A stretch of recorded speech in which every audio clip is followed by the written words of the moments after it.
National Assembly back in Embakasi East constituency.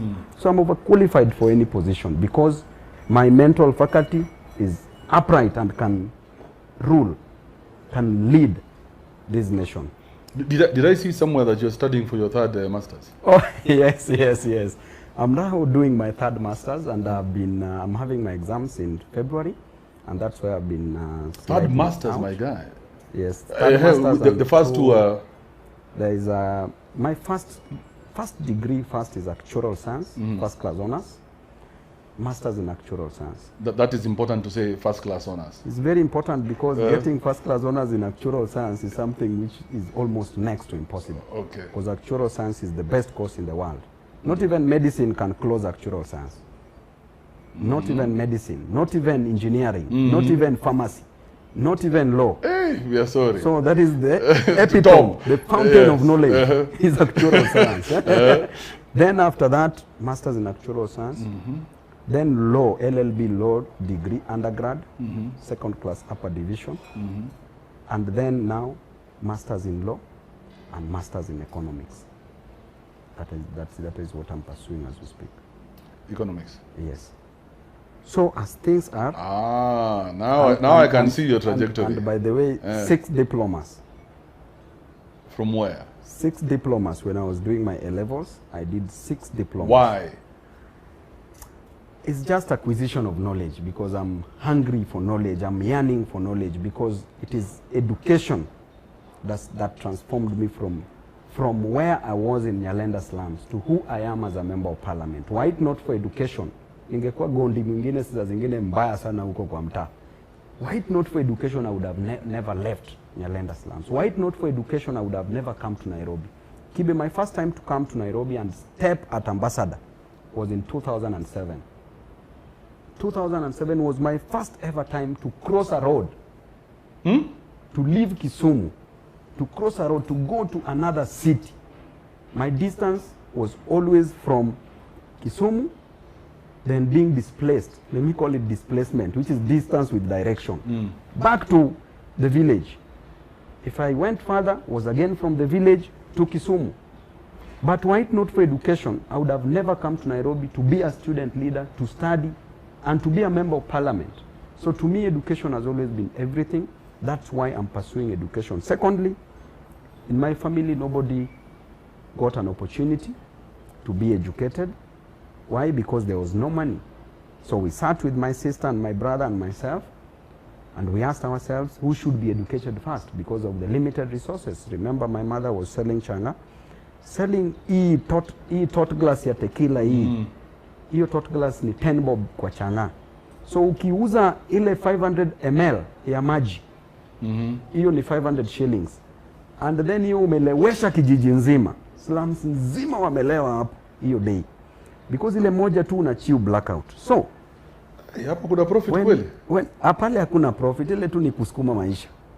Na pia makarao pia wanakuja hapo. Lazima wajote yao. Because ni illegal business. Pia unawekea yao hapo, school fee ndio unapata hapo. So because of that limited resource, we could not, my mom was not in a position to educate all of us. Our dad died when I was in class 3. So we were not in a position to be educated. So you had one bullet to fire. So there was only one. So what happened? Mom decided, together with our other siblings, that Babu, you can lead the family. I'm the last born in our family. So I did my best, and I said that I would study a degree for everyone in my family, including my relatives. And that is why I'm doing it. And I'm encouraging those who are coming after me, some of my relatives from the extended family, from the nuclear family, also to pursue education. It's never too late. You can do it at whichever age you want to do it. What is education? Because I have education is the acquisition of knowledge. So not this sitting in the class studying, but acquiring knowledge in any which way. Because now Kibe, we're in 2024, man. You can't tell me that you want to take us back to class, man. You can sit in class, but even in that class, there's number last. So do we say that number last is educated if he talks? And I think also that even number one in this country was I don't think if he was doing well in class, because there's a problem. Going by the type of the cabinet secretaries he's choosing, they're birds of a feather. People with no brains. If you can see clearly, the mental faculty is at 0. You see? I was trying to be serious here. The intellectual balance is missing. Those who are sitting in class, sitting in a class for 45 minutes or 3 hours or 2 hours is not sufficient evidence of somebody attaining proper education, because in that class there's number last. In that class, that person who started sitting from Form 1 to Form 4, from first year to fourth year, there are those who do receipts, who receipt their papers. There are those who never graduate, and they've been religiously attending classes. So is that? So that person is not pursuing what did you call it? That's not. I can't say that those are educated people. So what? So now that we know that. To me, and again, you can sit in class and pass, and you can sit in class and fail, but work hard and eventually pass. So that working hard is what probably is missing in some of us. Okay? So education generally is acquisition of knowledge, yearning for knowledge, being hungry for knowledge, wanting to know that which you don't know, that which is new. So how do we identify Babu Owinos? Because these are the ones who should be taken to school. Yes. The rest of us idiots are supposed to go and become carpenters and everything else. No, Kibe. But how do we identify? Because if for me and you in class, studying the same thing, I'm holding you back. You know, Kibe, not everybody can be a doctor. Not no, everybody can be but that point of mine, I have a good point, Babu. Okay? Yeah, it is a good point. I'm coming there. Not everybody can be Babu Owino, can be a lawyer, can be an advocate, but people are talented differently. You can't get the best carpenter. If you get Babu Owino to make for you this table, I may not know how to make it, how this person has done it. This is an educated person. Probably this person, maybe he might have not reached the university level.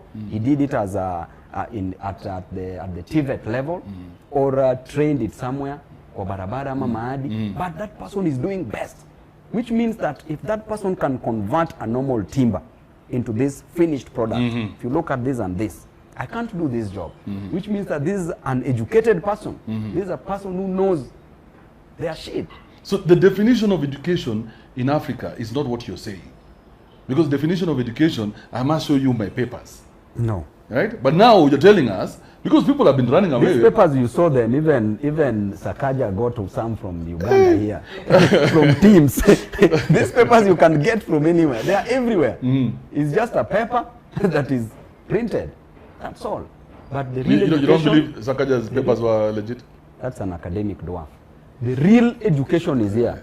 Okay. We can't talk about Sakaja here. This is high octane conversation. No, you don't reduce it. You're reducing it too. Continue. You see, you can get an artist who is talented, who knows his stuff, but without the knowledge of the artistry in it, without that knowledge, that person can't do anything. Okay? Which means that person has knowledge about what they are doing, has the talent and the knowledge about what they are doing. I'm not restricting education to purely just opening books and books. Education come in different forms. So what do you think about our education minister now? For the respect I have for the minister, I won't really go deep into it, because the son was my lecturer at the University of Nairobi, and because he was also my friend and my lecturer, I wouldn't want to go into that, but I would hit the president instead of the minister. Okay. Look at what Professor George Albert Omore Magoha did in the education industry. How he transformed the education. Do you want to tell me, Kibe, that hard work that Magoha toiled and moiled for, and transforming the industry, the education industry, that hard work that Kibaki did in ensuring that at least there's an institution of higher learning in every county or region. That hard work that Uhuru put in Magoa, you want to tell me that that hard work, Ruto multiplied that hard work by 0? Even marking KCPE, Kibe, we can't mark KCPE, honestly speaking, as a nation. We are producing errors. Instead of putting science subject or Kiswahili subject, you put sign language, where that school is not doing that sign language. You put mathematics or science, everybody has scored 75%. Honestly speaking, we can't mark simple paper. Then we go to KCSE, Kibe. We go to KCSE. We take so much time saying that we were preparing to release the best results. Then when you release the results, last year alone, we admitted 565,000 students in various universities. This year, we are admitting 201,000 students. What does this tell you? Only 22% of the students who sat for exams, over 864,000 students who sat for exams, only 200,000 are going to be admitted to pursue education in institutions of higher learning. What about the 78%? Where are we taking them? Why are we destroying them? Just because the government wanted to save capitation of 67 billion Kenya shillings. Therefore, they regulate the results. If you get a C+, they return you to a C or a C minus so that you don't join. This was the most unfair thing we are doing to our children, because Kibe, in the institution of economics. Is this intentional, or is just... This is intentional, because the government wanted to control. You can't tell me that if in the previous 4 years, we've been admitting over 500,000 to universities, and now all of a sudden, in 2023, we are going to admit, in 2024, we are going to admit only 201,000 students. What does this tell you? The role of education in economics. The role of education in economics is the central key factor to be considered, because we know the role of education in health, the role of health in our economy. Okay? Education provides skills into the economy. For you to do agriculture in the village, you need education. You need to know in what ratio are you going to put the fertilizer. You need to know what type of irrigation you are going to do.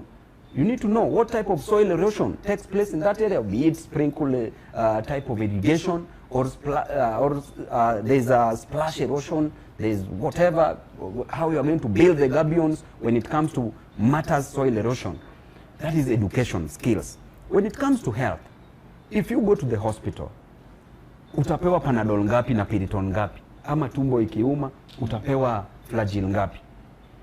We know if a mother is delivering in the hospital, the technology that has been devised, if you want to go the natural way or the CS way, we know the role of education in health, the role of education in agriculture, the role of education in the service industry, where we have the hotel industry, we have the banking industry, the insurance industry. We know the role of education is everything in the economy of a nation. Then you intentionally look at the role of education in the art industry. Look at these other jobs like carpentry, the skills, matter skills, electricians, plumbers, carpentry. Without them, we can't live. Look at the affordable housing that Ruto is talking about.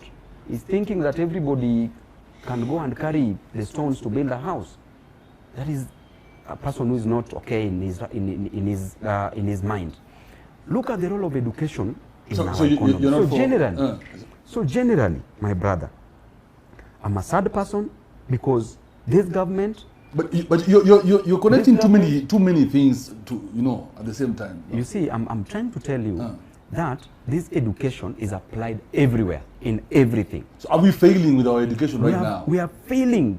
Big time we are failing. Why? So our education is not up to par, or aren't we giving enough people the opportunity to get educated? Kibe, the president came up with an opportunity that only 45,000 students will be given help. Those who are supposed to go to the university now are 200,000. Out of that, 864,000 did their exams and are supposed to be admitted. There should be that 100% transition from secondary to universities or colleges, because those who did not qualify to go to universities should do other things, They should do diploma courses, certificate diplomas. They can do matter skills, okay? Carpenters, carpentry, plumbing, electricians. Let me tell you one thing, Kibi. The president said that there will be no help.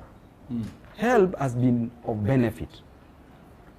If you look at these slums, go back to the village.